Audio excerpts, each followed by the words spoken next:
All right, Jennifer from Make It Sweet, back with you again, and I want to show you how to make ganache. So ganache can be used for so many things. What I have here is cream that's been brought to a rolling boil. So this is heavy whipping cream, and then I have chocolate.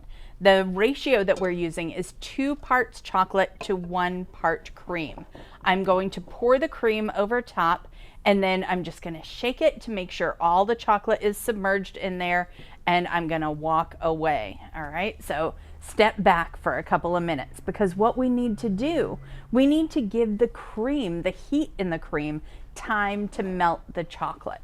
And if we started stirring right now, we're going to cool it off too quickly, and we're going to be left with a bunch of little chunks of chocolate in our ganache. And you know, I always say there are worse things in the world than little chunks of chocolate left in your ganache, but you're probably looking for creamy ganache. And so just give it a couple of minutes. So about 3 minutes, let the heat just melt the chocolate, and it melts it nice and gently. And then we're going to be able to stir to be able to make this all come together.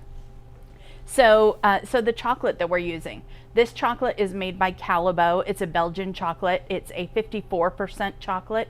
It's delicious.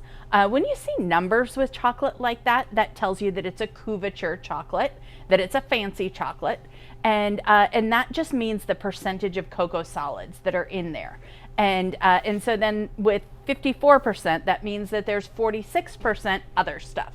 So that's where sugar, that's where milk, that's where other flavors, that's where everything else comes into play with this. So 54% is just starting to get into the dark chocolate range.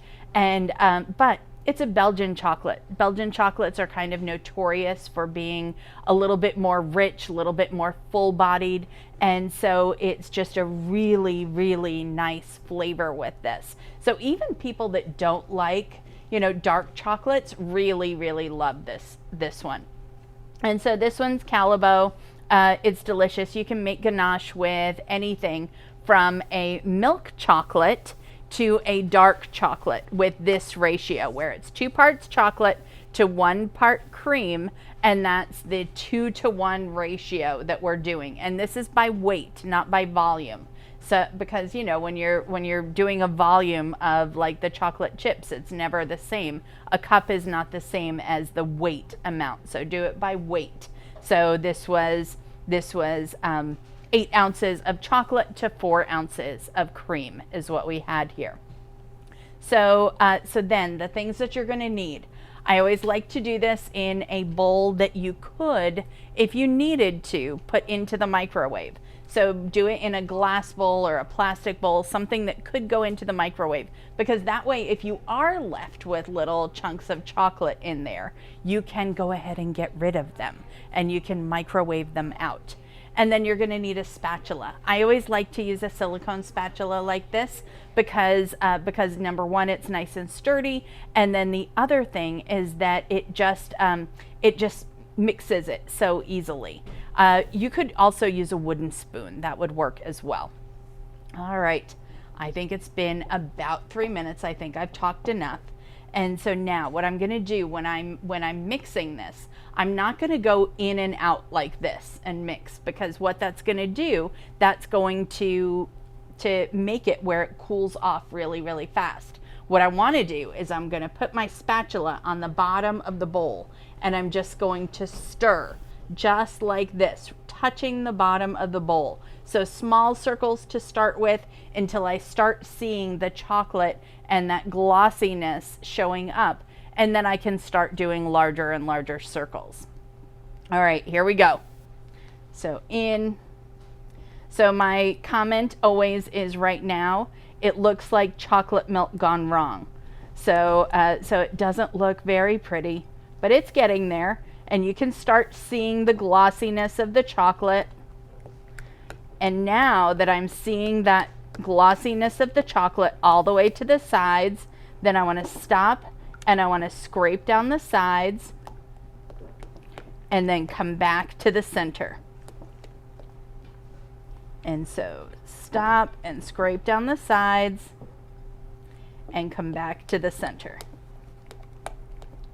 All right, ganache can be used for so many things. Pour this into an already baked pie shell and you have a chocolate tart. Put it let it cool and then form it into balls and you have truffles. We're going to use it as icing, and you can use it as icing. You can use it as so many different things. So ganache, you will see for so many applications. All right, there we go. If I were making this into truffles or some other things where I wanted it to really solidify, I would take this and put this into a pan that's lined with plastic wrap, put it in there, pop it in the fridge for an hour, and then take it out, let it come to room temperature. My application is going to be a little different. I'm going to actually add it to a buttercream icing. So what I can do is just leave it just like this, and I'm just going to let it come to room temperature before I add it into my buttercream, and then be able to make a delicious buttercream icing, a chocolate buttercream icing with our ganache in there. All right, thank you so much for joining us for ganache and learning about all the things that you can do with it. All right, thanks. Bye.